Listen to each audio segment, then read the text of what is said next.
Hey you guys, welcome back to my channel. I'm Bianca. Today I'm going to be making 3 Dollar Tree DIYs for your home. The first DIY is going to be with these 2 wooden pieces. They are actually right next to the kids' toys at the Dollar Tree. It's a castle door that comes with paint for kids. So I'm going to be using the back of it. With these 2 pieces, I'm going to be making a Farmhouse Key Holder. And what I need to do is go ahead and use this Gorilla Wood glue and glue these 2 pieces together. So first I need to shake it up real well and then I can add the glue. I add a thin line of glue and just put the 2 pieces together and make sure they're pretty tight and then wipe off the excess. Now I'm going to be adding this lightweight spackling from the Dollar Tree. Remember, everything you see here is from the Dollar Tree. If it's not, then I'll let you know. Now you don't have to do this, but you can if you want to. This is going to be used to fill in those 2 holes on the side of the signs. Now what you need to do is just mix it really well. So you don't have to do this, but I thought it'd be cool to try this out and it worked really well.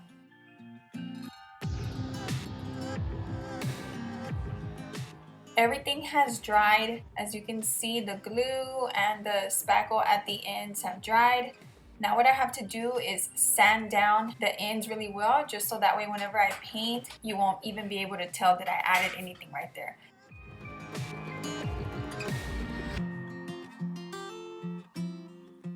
So for this key holder, I want it to look rustic. What I'm gonna do is take some of this Moss Waverly chalk paint and do a layer of this paint on it first, and of course I'm gonna let it dry. Now for this, I didn't really care if I didn't get every single part of this sign, so I'm not gonna paint the whole thing, but most of it.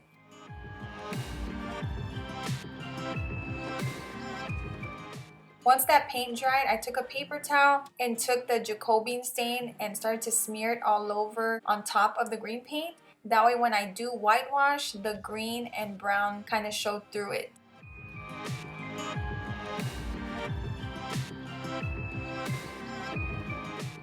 So I really didn't let the stain dry. I just went ahead and grabbed my white linen chalk paint and started to kind of run my brush side to side. That way it can mimic real wood. So as you can see, I start off with a little bit of paint, then I kind of take paper towel, smear it a little bit, and then I add a lot more white chalk paint. I really enjoy painting it this way because I think it made it really look like an old wooden piece, and that's what I really love right now.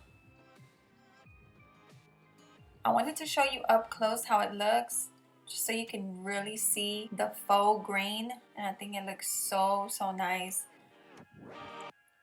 Okay, so I purchased this really cool wall mount wire rack, and this is the first time I actually found this at the Dollar Tree, but I did actually go to a bigger location. Originally, when I thought about making this DIY, I just thought of gluing this on top of the sign at the bottom like I show you, and then I was like, well, that looks kind of dumb because of the 2 holes for the screws. I could just glue this behind it and it would look even more realistic. So I'm taking some E6000 and applying that first to this wire rack, which I need to buy more of, by the way. I'm already running low. And then I'll be adding the hot glue on top of that because the hot glue dries immediately. The E6000, I put it first because that takes hours and hours to dry. I'm taking the famous poster board stickers that I love using all the time just because it's so easy. And I'm going to just spell out welcome on top of it. If you want different font, you can also use stencils. You can buy them from Walmart, or I have some linked below in my Amazon store.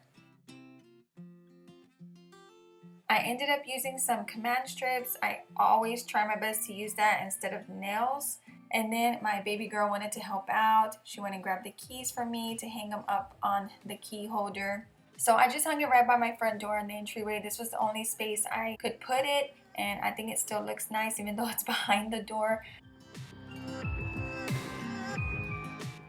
For the second DIY, I'm going to be making 2 farmers market buckets. I know they're a funky color, but these are the only ones that I could find other than a bright neon pink color. So I just picked these 2 up, and I'm going to be taking my Dollar Tree brush and linen white chalk paint and painting the whole bucket. But before that, I need to wipe it down really good with Windex. That way the paint can go on really smoothly. This DIY is really easy to make, just a little bit time consuming because it is a big bucket and I have to do about 3 coats of white paint to really cover that bright color. If you don't want to make your buckets this big, they do have a smaller set of buckets. They come in a 2-pack. I'm gonna leave it upside down like this to let it dry. And then once all 3 coats dry, you can flip it over. And I ended up painting the inside of it about 1/4 of the way down, just so that way, you know, whatever you do stick inside of it, you can't see that bright color. But I might suggest painting about halfway down on the inside.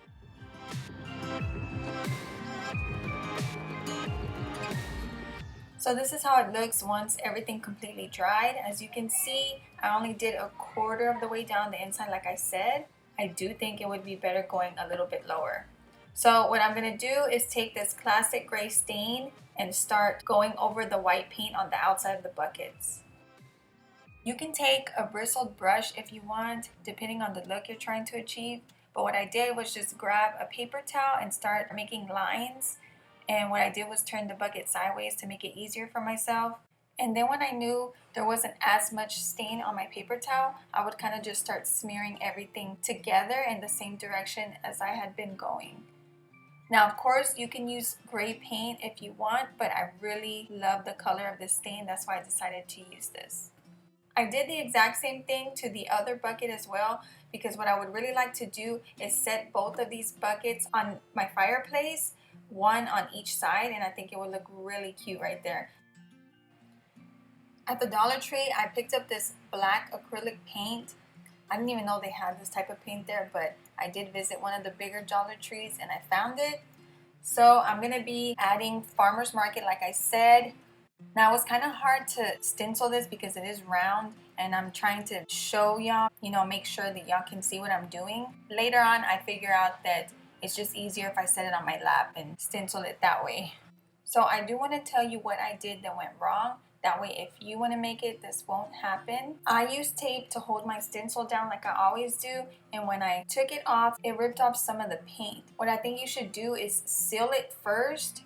I do have a spray paint sealer and a wax sealer, which I could have used, but I didn't. What I did end up doing before using the tape on the bucket was taking that piece and putting it on top of the table and sticking it on there about 3 or 4 times so it wasn't so sticky. That way when I used it, it wouldn't rip off the paint. When stenciling, remember to make sure your brush is somewhat dry. That way you don't have so much bleed through. The buckets turned out really nice. I really like the way they came out. I decided to show you how it looks right here with one bucket because I didn't have enough of the same flowers to put in both and show you on my fireplace.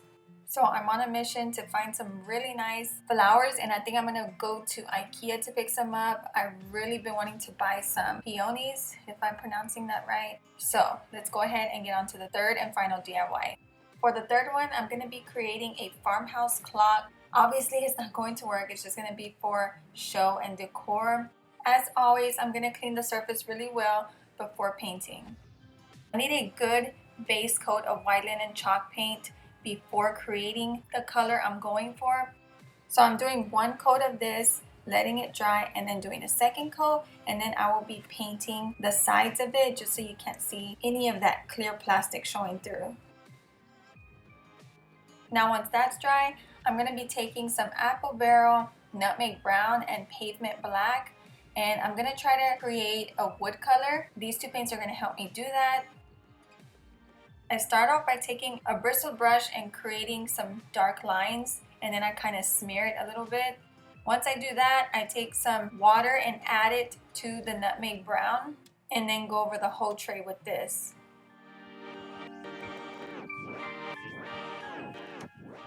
Then I'm going to take the pavement paint and another bristle brush and then add some stripes all along the tray. Once I do that, then I just take the big brush again and go over it with the brown to kind of smear the black so it's not so harsh. And at this point, I go back and forth with the nutmeg brown and the watered down nutmeg brown. And you can see that it starts to kind of remove the paint, but what I do is just, I'm going to let it dry and then I'll fill in those white spaces so you won't see any white showing through.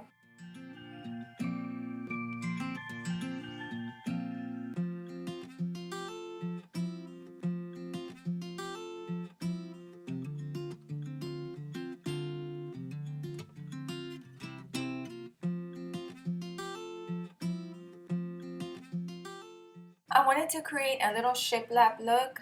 So what I did was take these sticky rulers that I've been having. They came from the wooden rulers from Dollar Tree, and I just took them off and I've been using them ever since. I'm just creating those lines 2 inches apart, and I'm using apple barrel gray paint.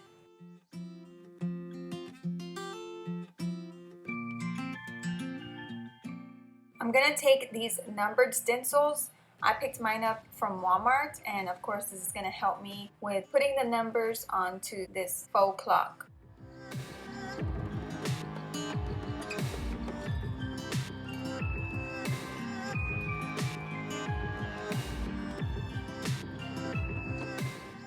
I wanted to add 2 arms on my faux clock, so I took the poster stickers and I just cut out some pieces, connected them to make one longer than the other, and just used that in the middle. I thought this was a really fun DIY to make. I hope you all enjoyed it. I wanted to let you guys know real quick that I showed you 3 different ways you can paint for each DIY today. So it doesn't mean you necessarily have to use the exact painting style for the clock, like the way I did the brown color.